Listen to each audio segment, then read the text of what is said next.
রান্না করতেছি শুটকি, আলু, পুঁই শাক। তো পেঁয়াজ বাটা দিয়েছি, রসুন বাটা দিয়েছি, একটু কষিয়ে নিচ্ছি। সবাই রান্নাটা দেখবেন। আলু দিয়েছি, আলুটা সিদ্ধ হোক শুটকির সাথে। শুরুটা দেখাতে পারি নাই, আসলে এক হাতে সব কিছু করতে হয়তো দেখানো সম্ভব হয়ে ওঠে না। তো সাথে থাকুন আপনারা সবাই। পুঁই শাক দিয়েছি, পুঁই শাকটাকে আগের থেকে একটু সিদ্ধ করে নিয়েছিলাম, পানি ফেলি নাই।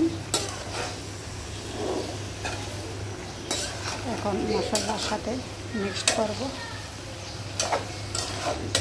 এভাবে সবাই রান্না করে খাবেন, ভালো লাগবে। দেখে বুঝতে পারতেছেন কতটুকু স্বাদ হবে। তো সেই জন্য আগে তো আমি শাকটা মজিয়ে নিয়েছি।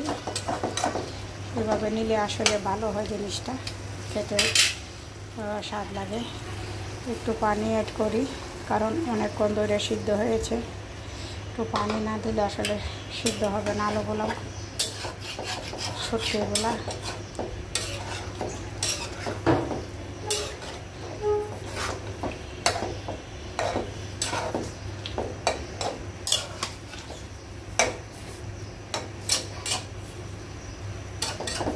এখন আমি হালকা আছে সুন্দর করে জ্বালাবো,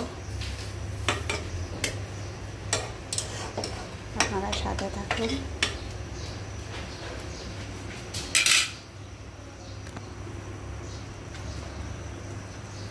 ঢেকে দিচ্ছি।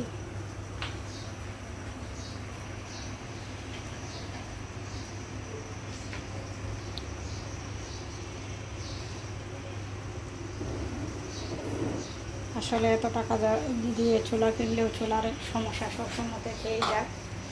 3 বার্নারের একটা চুলা কিনেছি, একদিক দিয়ে আগুন বেশি হইলে আরেক দিক দিয়ে কম হয়। সেজন্য একটু আমি ঘুরিয়ে ঘুরিয়ে রান্না করি, বুদ্ধি করে, যে একটু ঘুরিয়ে দিলে হয়তো তাড়াতাড়ি জালটা উঠবে।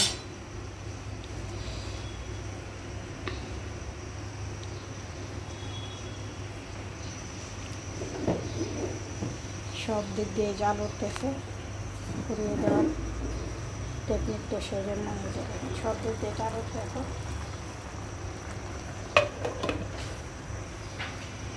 তো আমরা সবাই সাথেই থাকি, পাশেই থাকি। এক একজনের কার কার পছন্দ অবশ্যই কমেন্টসে জানিয়ে দেবেন।